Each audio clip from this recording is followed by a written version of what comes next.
Уставните суди албанци ќе бойкотираат седницата на Уставниот суд, а Дуи индиректно се заканува дека ќе не дигне во воздух ако падне законот за јазиците.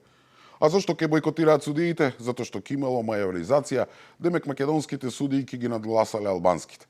Мислам дека тоа не е вистинската причина. Вистината што и самите судии ја знаат Кадрiju и Ајдари е дека се свесни дека оспорените одредби се неуставни и немаат друг правен аргумент, па иде ќе вртат на политика.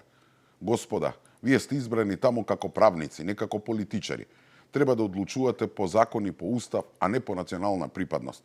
Ако сте уверени дека законот е уставен, одете на седница и кажете ги вашите правни аргументи, а не однапред да преюдицирате одлука и да кажувате дека сакаат да ве надгласаат.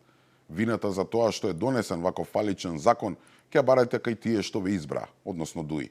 Тие се тие што заедно со СДСМ уште на времето усвоја закон за кој сите ги предупредија дека е противуставен, што уште тогаш не се јавивте да предупредите на опасностите.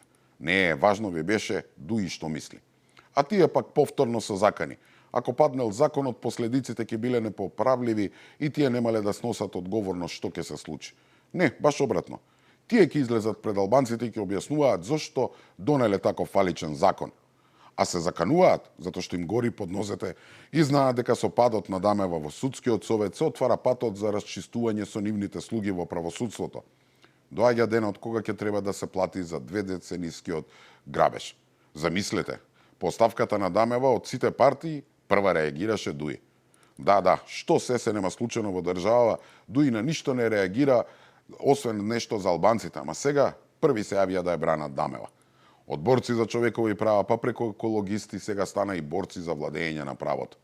И не ви е чудно што паралелно со изјавата на премиерот Мицковски дека следи длабок рез во правосудството, пошто следеше оставката на Дамева, одеднаш се кренаа тензии, се скврнавеше македонското знаме, се појавија училишни приредби со славењето на УЧК, горе имоти на функционери од Дуи во Куманово и што се не.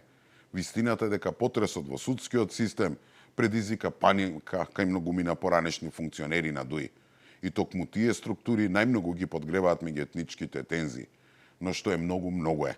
Не смееме заради нив да дозволиме ново крвопролевање.